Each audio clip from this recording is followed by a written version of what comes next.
Halo Ngab, gimana kabarnya? Semoga sehat selalu ya. Kali ini masih lanjut episode 5-6 Ngab. Tanpa bercorot-corot di awal langsung saja.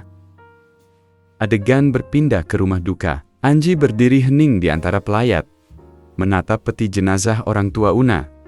Suasana sunyi dan penuh duka. Setelah kejadian itu, Jiwook hidup dalam kesedihan. Ia merawat Una seorang diri, membesarkannya dengan harapan agar Una tumbuh kuat dan tak terikat pada siapapun. Kini, Una terbaring lemah di rumah sakit. Anji datang menjenguk, mengenakan kacamata Eslin yang baru ia temukan. Tanpa sengaja, saat mengenakan kacamata itu, ia melihat sosok wanita misterius berdiri di luar jendela, memperhatikan mereka. Saat kacamata dilepas, sosok itu menghilang seketika. Keesokan harinya, Anji yang masih memakai kacamata Eslin terkejut melihat garis merah di atas kepala rekan-rekan kantornya tanda hubungan intim. Saat meminta Dongsik menunduk, ia kaget mengetahui Yojik belum pernah melakukannya. Sama seperti dirinya, Yojik heran dengan sikap Anji dan menyinggung soal kacamatanya. Tak lama, seorang siswi SMA Ju datang melapor ke polisi, mengaku diesek-esek oleh kakak kelasnya. Anji curiga dan mengajak Won ke rumah sakit untuk memastikan hubungan masa lalu dengan Una, tapi terbukti Won tak pernah menyentuhnya. Anji kecewa dan bertanya, siapa yang dibenci Una?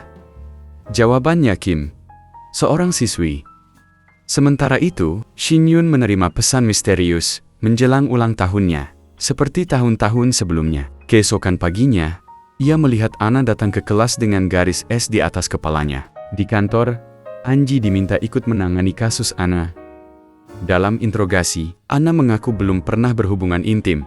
Tapi Anji meragukan kejujurannya setelah melihat lewat kacamata. Ia lalu pergi ke SMA Bangju dan terkejut melihat banyak siswa-siswi sudah memiliki garis merah. Di sana, ia bertemu guru Shin satu-satunya yang tak memiliki garis dan tampak gugup saat ditanya soal Una. 또 뵈니까 반갑네요.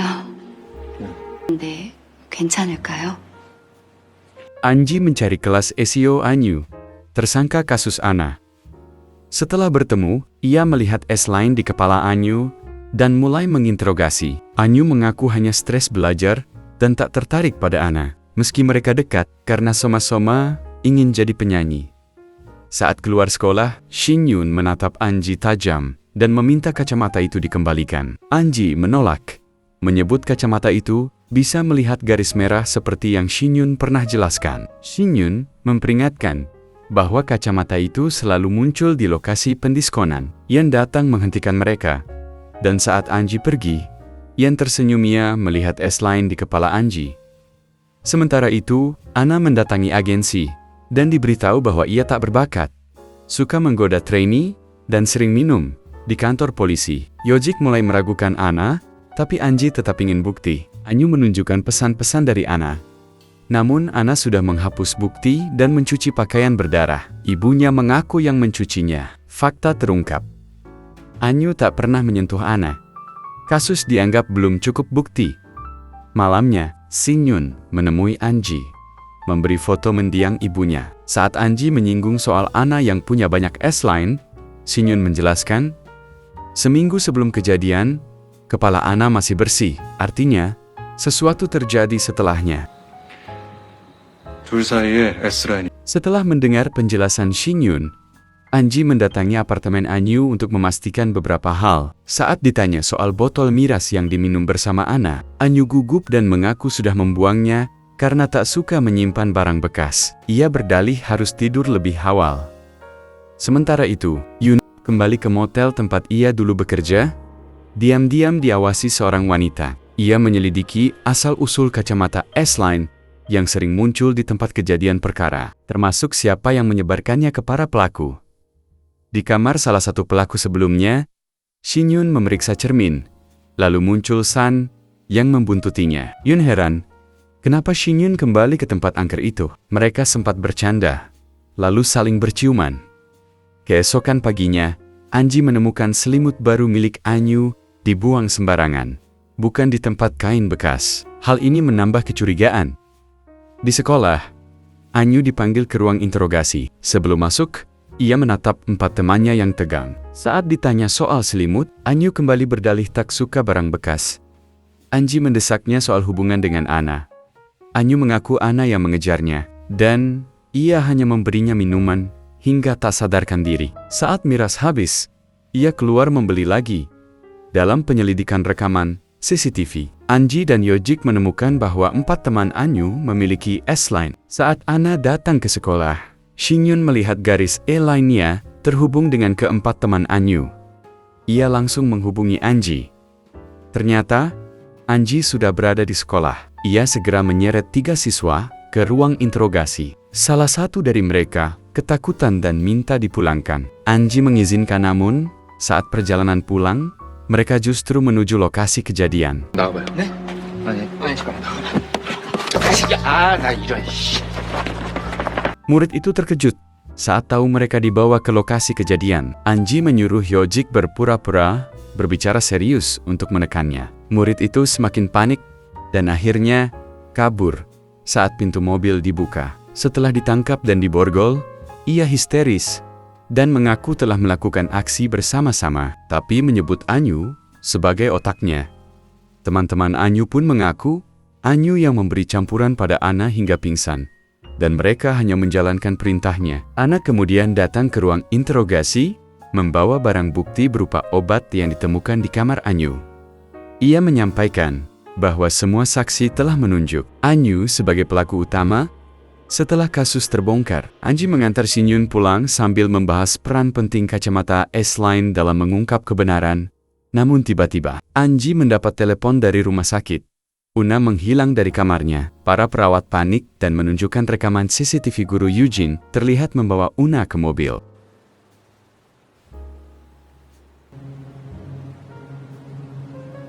Anji segera menuju rumah sakit dan memerintahkan Yojik untuk menyelidiki guru Shin. Setibanya di sana, ia lega melihat Una masih terbaring tak sadarkan diri. Namun lewat kacamata, Anji melihat S-line milik Una mulai bergerak. Tiba-tiba, seorang pria paruh baya masuk dan menodongkan senjata. Dialah ayah Anji, yang ternyata juga kakek kandung Una. Dikuasai amarah, Anji hampir mendiskonya dengan alat infus, tak sanggup menahan emisi atas perbuatan ayahnya di masa lalu. Di tempat lain, Shin-yun menangis, bersimbah cat merah, menelepon Anji dalam kepanikan, dan meminta tolong. Sementara itu, kasus baru muncul. Jun, seorang mahasiswi, menerima video tak senonoh yang melibatkan dirinya saat bekerja paruh waktu. Video itu tersebar luas, membuatnya depresi dan dikucilkan teman-teman kampus. Malamnya, Jun hampir bundir dengan menabrakkan diri ke jalan. Namun, Eugene datang tepat waktu dan menyelamatkannya. Ia lalu memberikan kacamata S-line, mengaku menemukannya di kafe tempat Jun bekerja. Sebelum insiden ia sempat mengajak Jun bertemu dan bobok bersamanya di motel, tepat sebelum ulang tahunnya. Jun yang memang menyukai Shin-yun, menyetujuinya. Setelah hubungan mereka resmi, S-line Shin-yun hanya terhubung dengan Jun. Suatu hari saat jalan-jalan, Jun bergegas membeli sesuatu. Tak lama kemudian, Shin-yun melihat garis S-line Jun menghilang dan mendengar keributan. Ia berlari dan menemukan Jun telah meninggal saat membeli kue ulang tahun untuknya. Kejadian itu mengguncang Shin-yun dan membuatnya sangat bersalah, mengingat kematian orang tuanya yang juga terkait dengannya. Dalam frustrasi, Shin-yun menerima pesan misterius bahwa Yan disekap di sekolah. Bingung, ia meminta bantuan Anji. Saat bertemu, Anji kesal karena Shin-yun lebih dulu mengetahui soal S-line yang terhubung dengan Una. Shin-yun mengungkap bahwa ia baru saja menerima ucapan ulang tahun dari sosok yang dikiranya ibunya, tapi sadar sosok itu selalu muncul tiap ulang tahunnya dan menyakiti orang-orang terdekatnya. Anji menyimpulkan bahwa orang yang menyuruh Shin-yun ke sekolah dengan kacamata dan yang terlibat dalam insiden S-line Una adalah sosok yang sama. Mereka segera menuju sekolah dan melihat sebuah ruang kelas masih menyala. Saat masuk, Anji kehilangan jejak Shin-yun dan masuk ke kelas berbeda. Sementara itu, Shin-yun menemukan Yan terikat di kursi, bingung karena merasa Yun yang memintanya datang.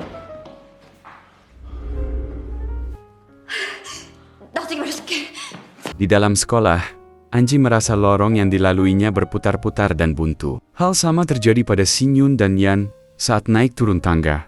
Tapi mereka tetap berada di lantai yang sama. Shinyun sadar, mereka terperangkap di dalam sekolah. Anji menemukan pintu darurat dan saat menutupnya, suara itu terdengar oleh Shinyun dan Yan yang ada di atap sekolah. Namun saat mereka tiba di atap, tak ada siapapun. Anji masuk ke pintu darurat dan menemukan sebuah dimensi lain.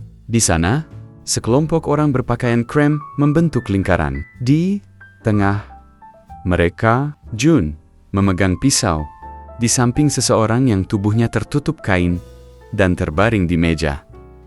Jun bercerita bahwa pertemuannya dengan Yan adalah titik balik yang membuatnya tak lagi depresi. Ia mengaku setelah memakai kacamata S-Line, ia terpengaruh oleh Yan untuk mendiskon pelaku penyebar video dan menghapus garis S-Line dari kepalanya. Dengan tawa lepas, Jun mengatakan ia menemukan hidup baru yang lebih berani, termasuk setelah membalas pria-pria yang pernah memanfaatkan dirinya. Ia lalu membuka kain di meja dan mengeplak kepala pria itu sambil tertawa. Anji tak bisa berkota-kota saat melihat adegan Jun mendiskon pria itu di tempat lain. Shinyun mengaku pada Yan bahwa sejak lahir, ia bisa melihat garis S-Line di kepala orang lain. Ia panik saat Yan menemukan kacamata S-Line dan memintanya melepasnya. Namun, Yan sudah tahu dari Ibu Lai bahwa jika Shinyun mati, semua orang akan bisa melihat S-Line tanpa kacamata. Ternyata, Yan adalah pemimpin sebuah sekte gaib. Garis S-Line di kepalanya tampak berantakan, tapi tiba-tiba menghilang saat Anji melihatnya. Yan menyadari kehadiran Anji, membuka kain yang menutupi ayah Anji yang akan dieksekusi. Yan menyerahkan pisau kepada Anji, membujuknya mendiskon ayahnya demi menyelamatkan Una. Anji hampir terpengaruh, tapi marah dan berniat mendiskon Yan. Namun Yan dengan kekuatan gaib melempar Anji dan malah mendiskon ayahnya sendiri. Peluru Anji tak mempan. Yan berkata, dunia akan penuh garis merah tanpa perlu kacamata. Saat Anji marah, Yan mencekik dan mengejek bahwa manusia biasa tak mungkin bisa mendiskon dalam kondisi terdesak. Anji bertanya, apakah Yan yang mendorong Una hingga masuk rumah sakit? Yan membenarkan. Bilang itu agar Anji memperhatikan Una. Yan sempat mencekik Shinyun, tapi Shinyun melempar kacamata agar Yan kehilangan pengaruhnya.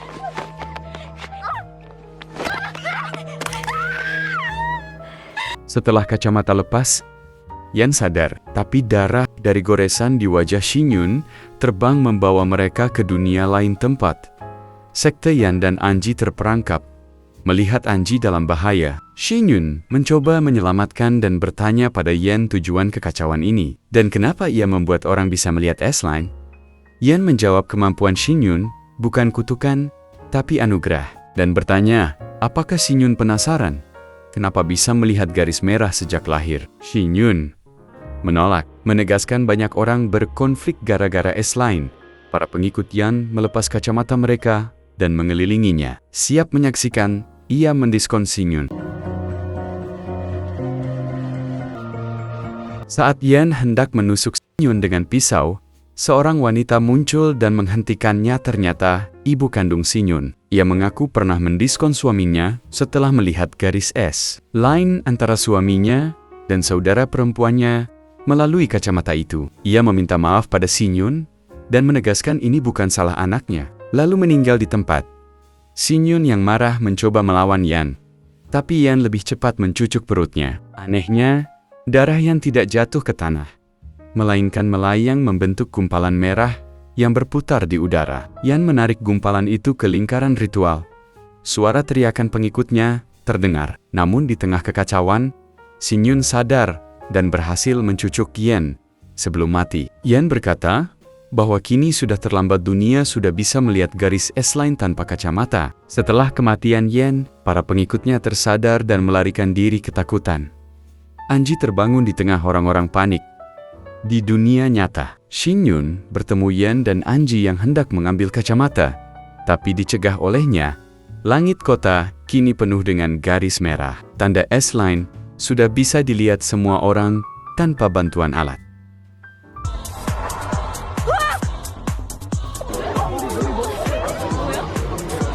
Hampir 1 tahun setelah dunia diguncang kekacauan karena semua orang bisa melihat S-Line, Shin Yun mulai merasakan hidup seperti manusia normal. Namun dunia masih penuh gejolak karena obsesi terhadap garis merah di kepala.